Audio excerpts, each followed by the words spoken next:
بسم الله الرحمن الرحيم. السلام عليكم ورحمة الله وبركاته.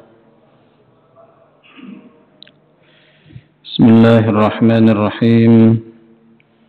الحمد لله رب العالمين، وبه نستعين على أمور الدنيا والدين، والصلاة والسلام على أشرف الأنبياء والمرسلين، نبينا محمد وعلى آله وصحبه أجمعين. سبحانك لا علم لنا إلا ما علمتنا إنك أنت العليم الحكيم. اللهم هذا إقبال ليلك وإدبار نهارك وأصوات دعاتك، فاغفر لنا جميعا يا أرحم الراحمين. اللهم إنا نسألك الإخلاص والصدق في القول والعمل والنظر إلى وجهك الكريم. اللهم إنا نسألك علما نافعا يقربنا إليك. اللهم ارزقنا فهم النبيين وحفظ المرسلين وإلهام الملائكة المقربين برحمتك يا أرحم الراحمين. أما بعد، para jemaah sekalian, kembali kita bersyukur kehadirat Allah Subhanahu wa Ta'ala. Allah masih memberikan rahmat, nikmat, hidayah, taufik, ma'unahnya kepada kita sekalian. Petang hari ini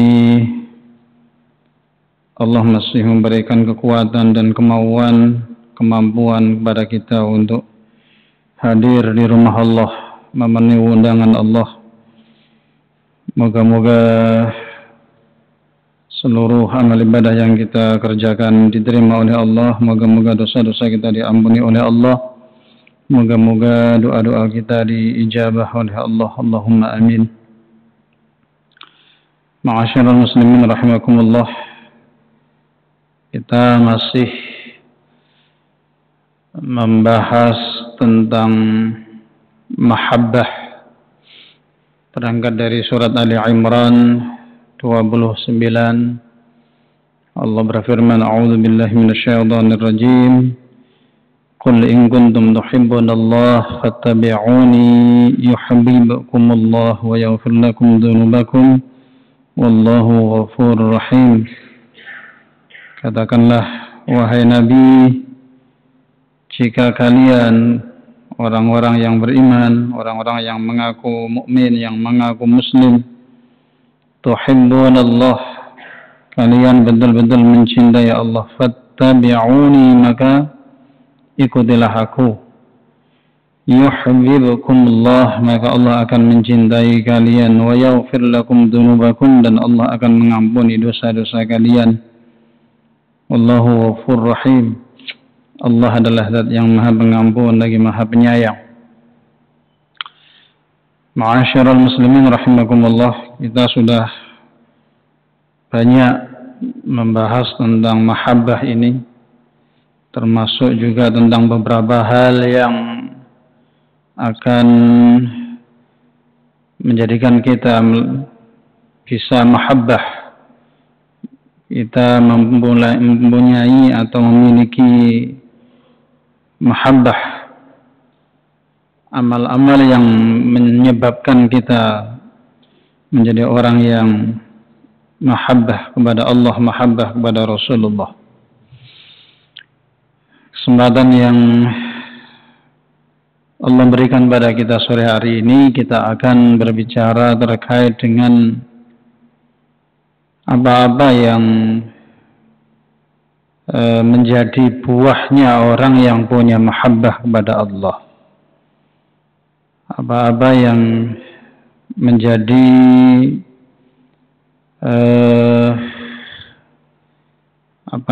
yang timbul karena kita punya mahabbah kepada Allah. Beberapa ulama menyebut di antara yang kemudian menjadi mahabbahnya, menjadi buahnya dari mahabbah kepada Allah, itu adalah yang pertama disebut syu'uru lazzatil iman atau syu'uru halawatil iman. Orang yang mahabbah kepada Allah,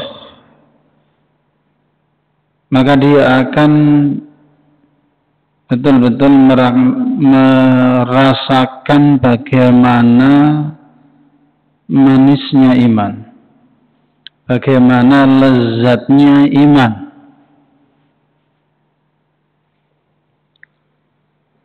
Sejalan dengan apa yang disampaikan oleh baginda Rasul,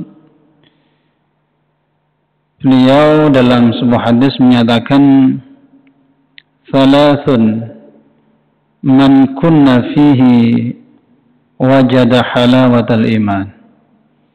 Ada 3 hal yang kalau 3 hal ini ada dalam diri seseorang, maka dia, orang itu akan mendapatkan dan merasakan manisnya atau lezatnya iman. Yang pertama, Rasul menyebut ayyakunallahu wa rasuluhu ahabba ilaihi mimma siwahuma. Yang pertama adalah apabila Allah dan Rasulnya lebih dicintai oleh orang itu mengalahkan yang lain. Mengalahkan yang lain. Jadi cintanya kepada Allah, cintanya kepada Rasul mengalahkan cintanya kepada apapun yang ada di sekitarnya. Mengalahkan cintanya kepada istrinya, kepada suaminya, mengalahkan cintanya kepada anaknya, mengalahkan cintanya kepada orang tuanya, mengalahkan cintanya kepada saudaranya, kepada siapapun. Jadi Allah dan Rasulnya lebih dicintai mengalahkan yang lain. Dan memang sebagai orang yang beriman, mencintai Allah dan mencintai Rasul di atas semuanya itu adalah menjadi satu keharusan. Menjadi satu keharusan. Bahkan Rasul pernah menyampaikan bahwa ukuran orang disebut beriman dengan sebenar-benarnya itu adalah ketika ia mencintai Allah, mencintai Rasul, mengalahkan apapun. Jadi Rasul menyatakan, la yu'minu ahadukum hatta akuna ahabba ilaihi min walidihi wa waladihi wan nasi ajma'in.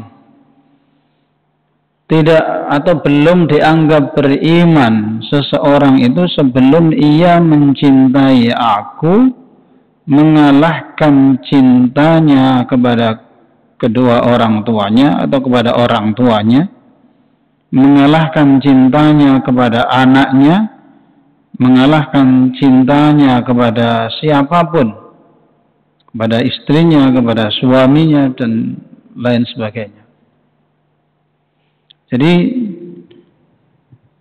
ukuran bahwa orang itu akan betul-betul merasakan lezatnya iman adalah ketika dia mencintai Allah, mencintai Rasul, mengalahkan yang lain. Maka ini barangkali menjadi bahan renungan untuk kita bersama. Barangkali kita juga perlu angen-angen. Kira-kira selama ini kita sudah betul-betul bisa merasakan lezatnya iman atau belum? Kira-kira ketika kita melaksanakan hal-hal yang terkait dengan masalah keimanan itu sudah menjadi kebutuhan yang kalau tidak begitu tidak bisa, atau ternyata kita masih ya masih punya rasa berat. Ternyata kita masih ada rasa apa namanya ya, mungkin juga bahasanya mungkin agak ekstrim, malas, ada malesnya dan lain sebagainya. Ya kita tinggal monggo gitu ya. Kita gerayangi udele dhewe, Pak. Monggo kita gerayangi udele dhewe. Kaitannya dengan itu. Karena kalau orang itu mengaku betul-betul mencintai Allah, mencintai Rasul, maka segala hal yang dicintai oleh Allah, dicintai oleh Rasul, tentu dia akan senang dengan itu. Dia akan menjadi orang yang senang melakukan ketaatan, dia senang melakukan ibadah, dan dia akan berusaha bagaimana sekuat, semaksimal mungkin menjauhi namanya maksiat. Ya, kalau kemudian kita misalkan merasakan, kenapa ya sholat saya selama ini kok hanya begini-begini saja ya, rasanya kok hambar, sholat itu seperti ya hanya berdiri, kemudian bungkuk, jungkir, delosor, kok kemudian tidak ada apa namanya, tidak ada asarnya, tidak ada bekasnya, tidak ada sesuatu yang betul-betul membuat saya nikmat, membuat saya damai, membuat saya tentram gitu ketika sholat. Jangan-jangan ya itu tadi, jangan-jangan karena memang ya kita belum mampu mencintai Allah, mencintai Rasul, mengalahkan yang lain. Ya, yaitu diantara apa namanya, diantara tolak ukurnya, yaitu tolak ukurnya bagaimana kemudian kita ini menjadi orang yang cinta terhadap amal soleh, cinta terhadap ketaatan, cinta terhadap apa-apa yang dicintai oleh Allah, apa-apa yang dicintai oleh Rasulullah. Ya tentu banyak sekali, ya tentu banyak sekali. Jadi kita bisa koreksi diri kita masing-masing. Ya, kenapa ya saya ini kalau baca Quran kok males ya? Kenapa kok rasanya berat? Kenapa kalau jamaah kok rasanya berat? Bangun malam kok rasanya berat? Sedekah kok rasanya berat? Puasa sunnah kok rasanya juga berat. Ya, jangan-jangan ada perasaan-perasaan itu. Artinya kecintaan kita kepada Allah, kecintaan kita kepada Rasulullah itu belum sebenarnya, belum cinta yang betul-betul cinta. Jadi kalau orang betul-betul cinta kepada Allah, cinta kepada Rasulullah ya, pasti orang itu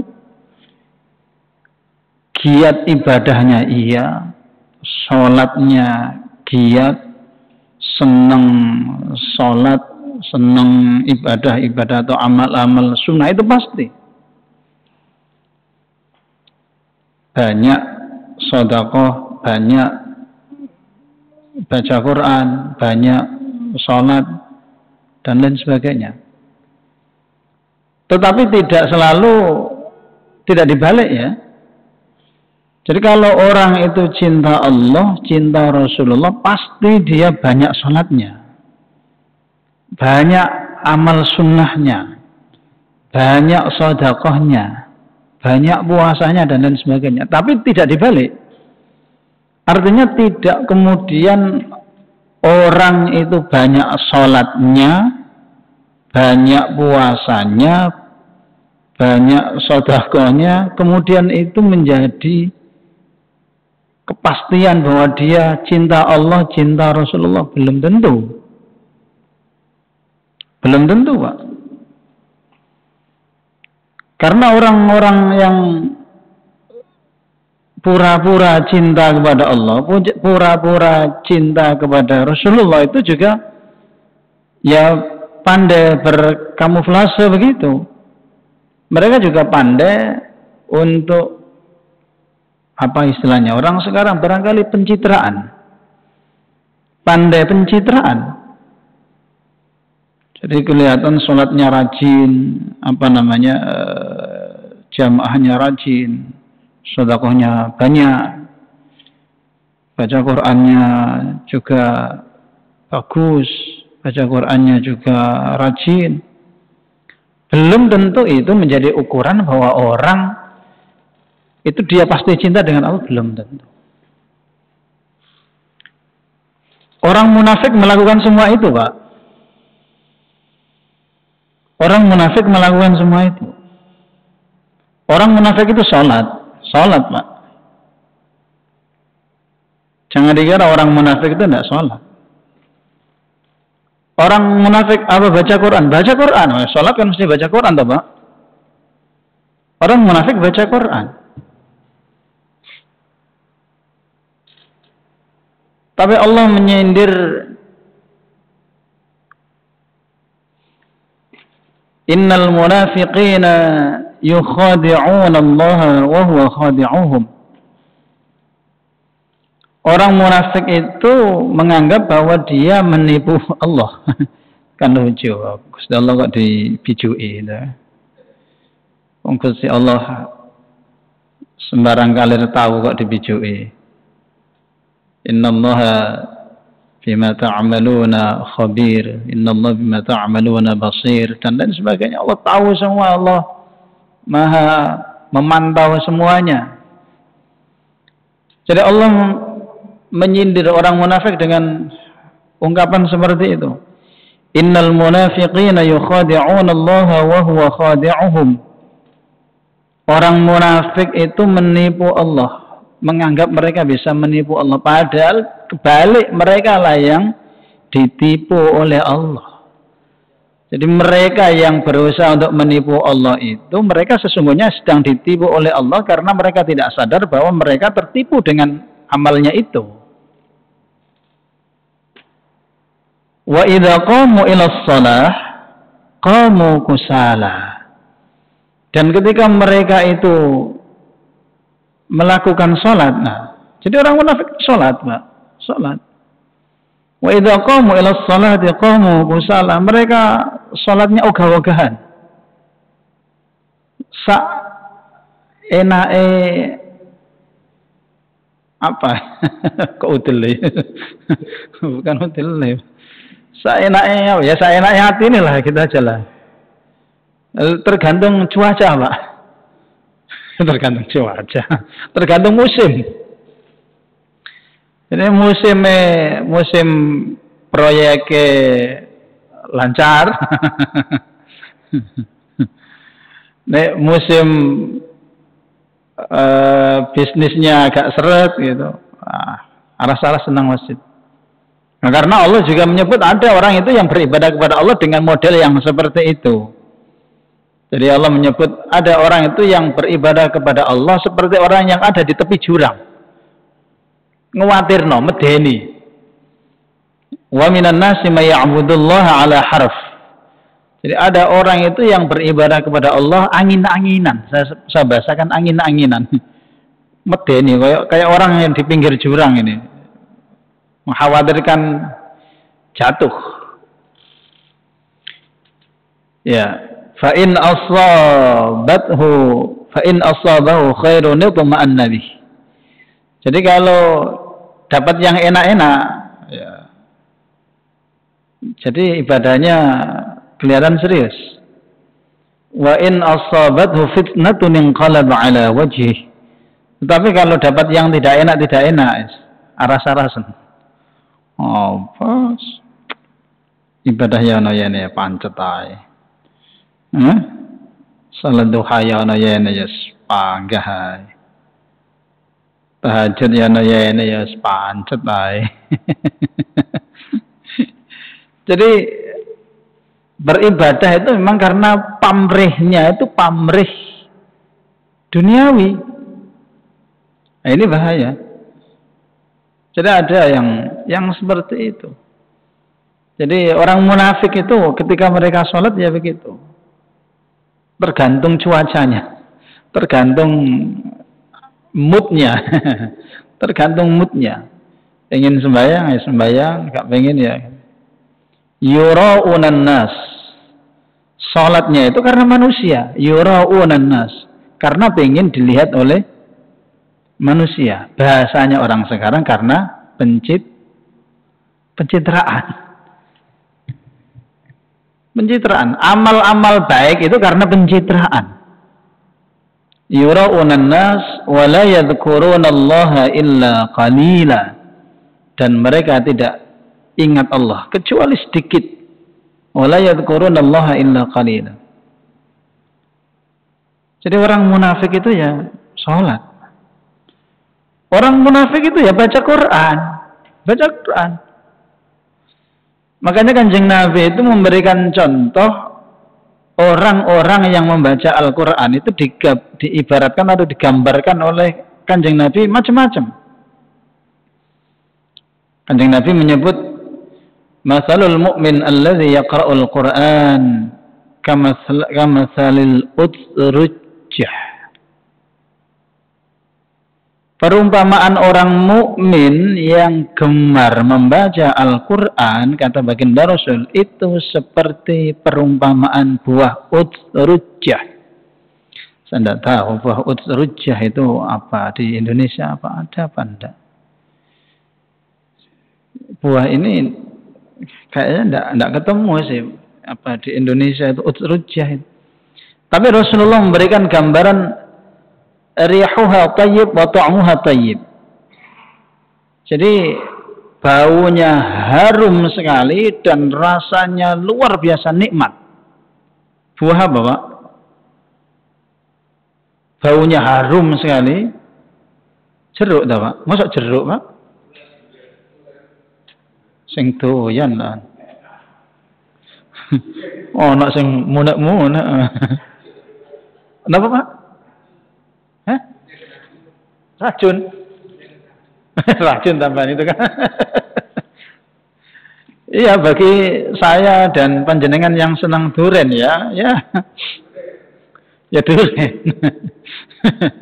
Ya teruslah. Tapi Kanjeng Nabi memberikan gambaran kamatsalil utsrujjah, seperti buah utsrujjah.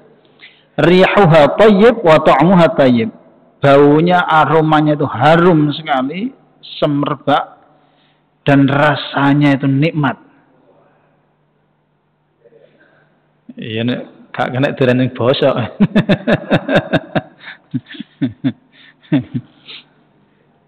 Apa, Pak? Selain duren apa?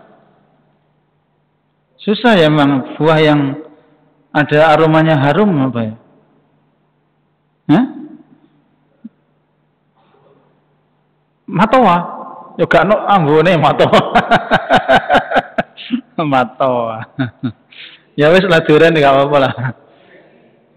Tapi yang jelas ini kalau Kanjeng Nabi bikin perumpamaan ya di Arab enggak ada duren, Pak. Ya utsrujjah. Utsrujjah itu memang di kamus-kamus itu bentuknya gambarnya seperti jeruk memang. Jadi buah yang aromanya harum dan rasanya itu. Ya, itu perumpamaan orang mukmin yang gemar membaca Al-Quran. Ya artinya bacaan Quran itu juga menyenangkan dan kemudian amaliyahnya dia, rasa itu maksudnya amaliyahnya dia itu menyenangkan orang. Menyenangkan, nikmat. Kemudian wa mathalul mu'min alladzi la yaqra'ul Qur'an kamathalit tamrah la riha laha wa ta'muha thayyib. Perumpamaan orang mukmin yang jarang-jarang baca Quran gitu. Yang tidak gemar membaca Al-Quran itu seperti perumpamaan buah kurma. Nah, itu ada Pak, kurma. Tamrah. La riha laha, tidak ada baunya. Kurma kan tidak ada aromanya tuh Pak. Wa ta'muha thayyib, tapi rasanya enak. Rasanya enak, nikmat. La riha laha wa ta'muha thayyib. Kemudian berikutnya, wa masalul munafiq alladhi yaqra'ul Qur'an kamasalir rayhanah. Ya, kamasalir rayhanah. Perumpamaan orang munafik yang membaca Al-Qur'an. Orang munafik lah itu, Pak. Jadi orang munafik itu juga ada yang baca Qur'an. Orang munafik itu yang baca Quran, Pak. Masya Allah. Ada satu surat di dalam Al-Quran itu yang surat itu namanya atau judulnya Al-Munafiqun. Surat Munafiqun. Di situ disebutkan, subhanallah, luar biasa orang munafik itu. Digambarkan oleh Allah dalam surat Al-Munafiqun. Wa idza ra'aitahum tu'jibka ajsamuhum.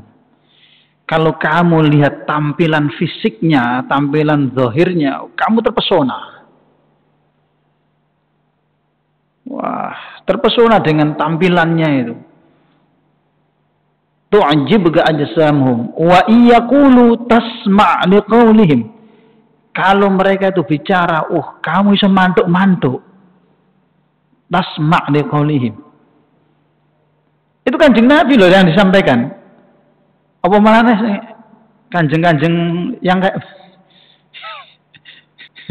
yang nggak bisa membedakan antara orang apik dengan orang munafik tadi. Itu Kanjeng Nabi itu bisa digitukan.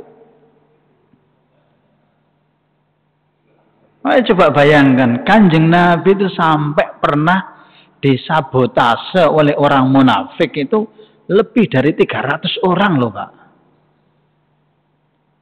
Katelok perang, wis berangkat Pak, wis berangkat. Sudah berangkat ya, 1000 orang sudah berangkat. Lah kok nok tengah dalan iku ono sing ojo-ojoki ya, ojo-ojoki iku apa sih bahasa anunya? Garai. Apa? Ojo-ojoki itu bahasa Indonesianya apa, Pak? Apa, Pak?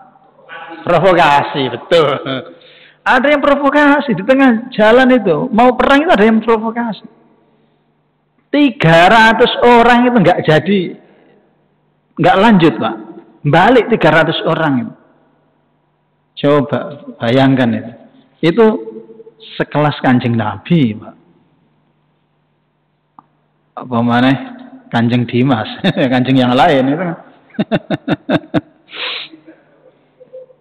Jadi Allah itu sudah mengingatkan, wa wa iyaqulu tasma' liqaulihim. Kalau mereka ngomong itu ngomongnya enak, Pak. Ngomong itu cangkem itu lambe kok disusuk ngono paling, Pak. Apa enak ngomong itu lancar lunyu nih, banyu nih ngomong. Gendam orang ya enak gitu. Yahsabuna kulla sayhatin alaihim. Diingatkan oleh Allah, humul adu. Ingat, mereka itu musuh loh. Humul adu fahzarhum, hati-hati dengan mereka. Jadi disebut seperti itu. Jadi orang munafik itu juga ya ada yang begitu. Orang munafik yang membaca Al-Quran kata Rasulullah itu diibaratkan seperti buah raihanah. Saya tidak tahu buah raihanah ini juga apa kan. Bahasa Kanjeng Nabi seperti itu. Rihuha tayyib wa ta'muha murrun. Jadi tampilan zahirnya itu menyenangkan, aromanya itu kalau ada aromanya wangi, tapi rasanya pahit, Pak. Buah apa itu? Mojopahit. Buah mojopahit. Ya kurang lebih itu mungkin lah barangkali. Jadi tampilannya itu kelihatannya menggoda, menyenangkan begitu. Aromanya juga harum. Rasulullah menyebut itu. Rihuha tayyib, aromanya itu harum karena Al-Qur'an itu Sesuatu yang dibaca dari Al-Quran itu, apalagi untuk orang-orang yang tahu, itu kan menyenangkan, Pak. Wong Al-Quran itu memang luar biasa, dahsyatnya luar biasa. Wa ta'muha thayyib, tapi rasanya pahit. Karena iso mojo ngelakoni ogah. Kan gitu. Ngelakoni ogah. Artinya amalannya bertentangan dengan itu. Jadi disuruh untuk berbaik-baik dengan orang, yang dilakukan malah enggak. Disuruh mencintai Nabi, gayanya saja mencintai Nabi, tapi kenyataannya memusuhi Nabi dan lain sebagainya. Wa mathalul munafiq alladzi la yaqra'ul Qur'an kamathalil hanzalah. Perumpamaan orang munafik, sudah munafik, tidak baca Al-Quran, tidak mau baca Quran juga. Rasul menyebut kamathalil hanzalah, seperti buah hanzalah.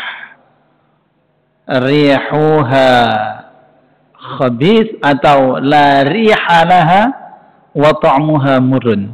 Baunya tidak enak, rasanya pahit juga. Sembolas.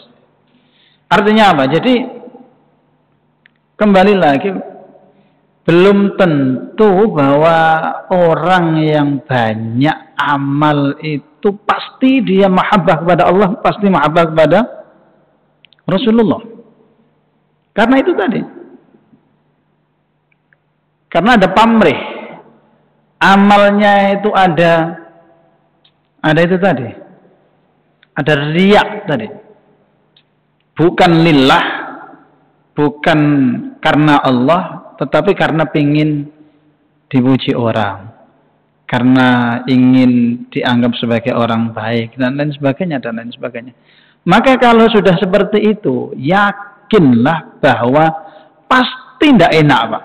Maksudnya pasti amal itu tidak enak. Itu kan amal karena terpaksa, toh, Pak. Bagaimana orang bisa merasakan nikmatnya sholat kalau dia itu sholatnya bukan karena Allah? Tidak mungkin. Bagaimana orang bisa merasakan nikmatnya baca Al-Quran kalau dia baca Al-Quran itu bukan karena Allah? Bagaimana orang bisa merasakan nikmatnya zikir, nikmatnya i'tikaf di masjid seperti ini kalau dia i'tikaf atau zikirnya bukan karena Allah? Tidak akan bisa itu.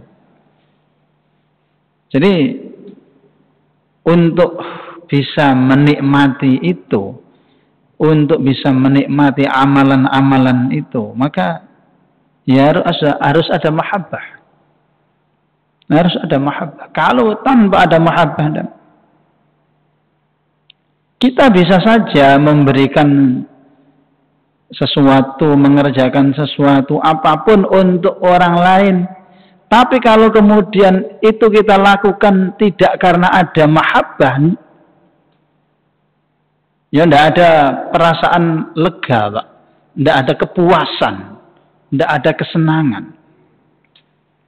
Nyuwun sewu, istri yang memasakkan untuk keluarganya, untuk suaminya, untuk anak-anaknya, karena dia betul-betul punya rasa cinta, maka ketika dia masak itu tidak ada beban, Pak. Nek masak kok dapur kelontengan, kabeh sembarang bantingi, logar-logar, itu tanda-tanda, Pak. Tanda-tanda bahwa masaknya agak terpaksa itu, Pak. Jadi kalau kita punya pembantu misalkan, ya pembantu kan tidak sama rasanya di hati pembantu dengan di hati keluarga kita sendiri. Pembantu ya masak, ya asal masak aja. Dia masak atau dia mengerjakan sesuatu bisa saja bukan karena dia cinta terhadap orang yang ada di rumah itu, tapi karena apa? Ya karena dia ada pamrih untuk dapat salary, dapat apa? Bayaran, dapat itu. Tapi kalau yang lain, kita kita kerja istri kita masak, istri kita nyuci, istri kita ngomong butuh, ngomong anak dan lain sebagainya. Ya karena ada didasari oleh mahabbah, kecintaan, ya itu rasanya beda, itu puas. Yang merasakan pun bisa. Jadi yang merasakan pun bisa. Jadi sekali lagi ada mahabbah. Jadi untuk bisa mendapatkan kelezatan iman itu harus ada mahabbah. Mahabbah kepada Allah, mahabbah kepada Rasulullah. Tanpa itu tidak mungkin orang akan bisa mampu merasakan lezatnya iman, manisnya iman. Ya, hal-hal yang kemudian menjadikan kita punya kita punya mahabbah itu ya bagaimana kemudian kita memperbanyak amal-amal, kemarin sudah kita sampaikan, termasuk amal-amal sunnah, an-nawafil. Kita banyak mengerjakan amal sunnah, atau minimal kita itu begini ukurannya Pak, kita mengerjakan sesuatu yang menjadikan kita itu senang Pak. Itu tanda bahwa kita ini orang mukmin dan kita punya rasa cinta kepada Allah. Itu kalau kita mengerjakan hal-hal yang baik dan kemudian kita itu senang dengan itu. Itu salah satu standar kita itu orang beriman. Maka baginda Rasul itu pernah menyampaikan begini.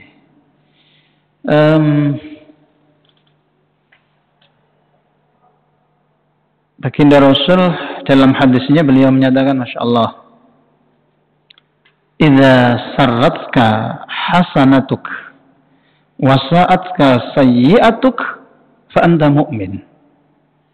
Jadi ciri bahwa kamu itu orang yang punya iman adalah ketika kamu senang dengan hal-hal baik dan kamu benci dengan hal-hal jelek. Begitu aja. Kalau ada hal-hal yang ada hal-hal kebaikan yang bisa kamu lakukan dan kamu merasa senang dengan itu berarti kamu punya iman. Ya gampang-gampangan aja lah Pak. Kita ini subhanallah, nggak usah ukuran-ukuran yang berat-berat, yang ringan-ringan aja. Yang kadang-kadang kita kadang-kadang kita nggak terfikir itu.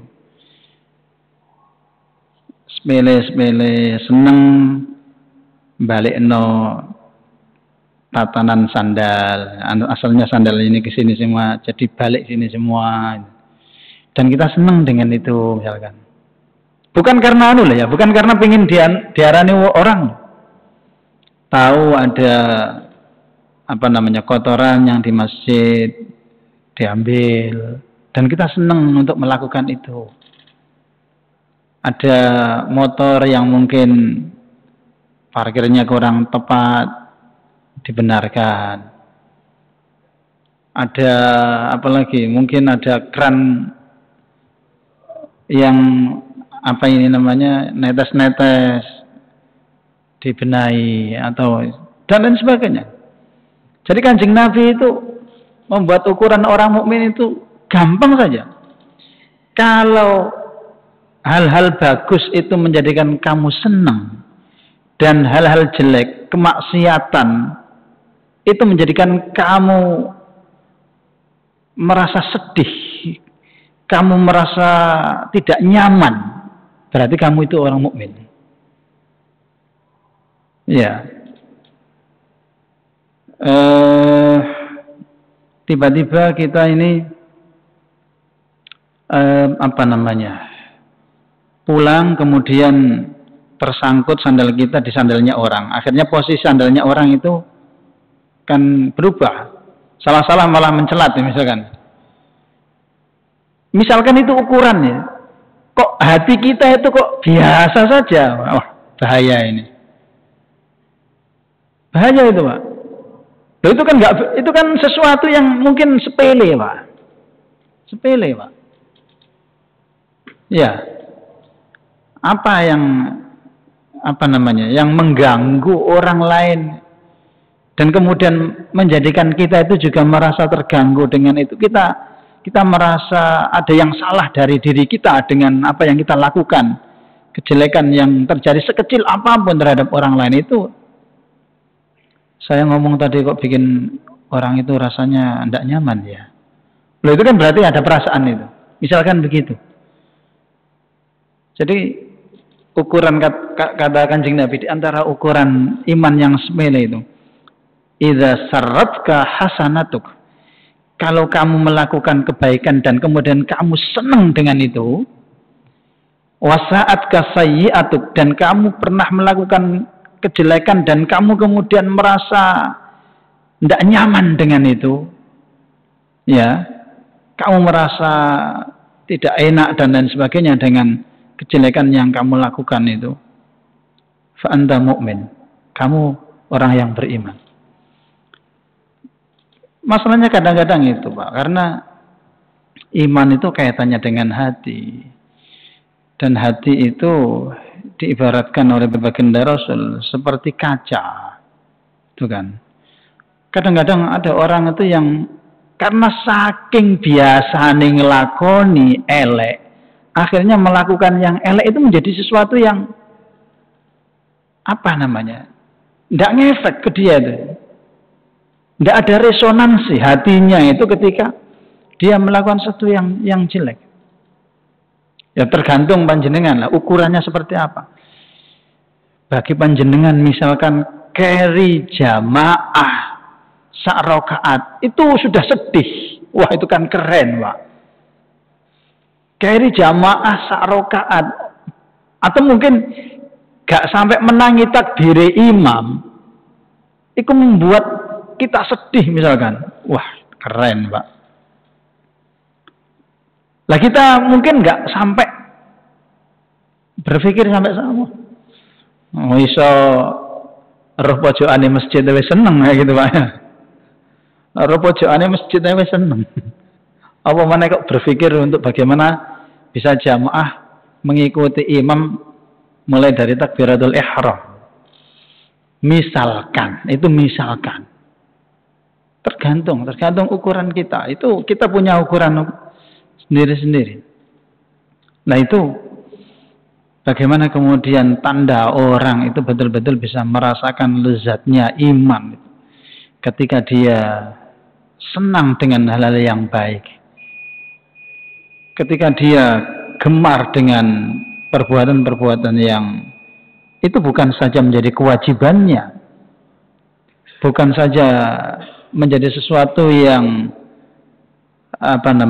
dituntunkan oleh Kanjeng Nabi, yang tidak dituntunkan oleh Kanjeng Nabi sekalipun yang itu adalah dianggap sesuatu yang baik, dia mengerjakan itu. Bahkan tidak semua hal yang baik itu mesti diajarkan oleh Kanjeng Nabi, Pak.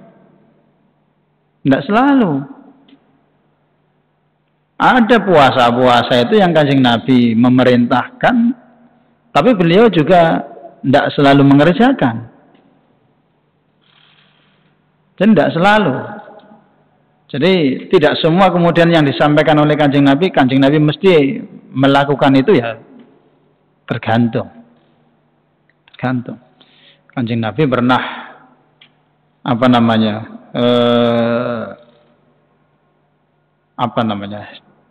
pernah bertanya kepada sahabat Bilal ketika Kanjeng Nabi itu di surga mendengar terumpahnya sahabat Bilal.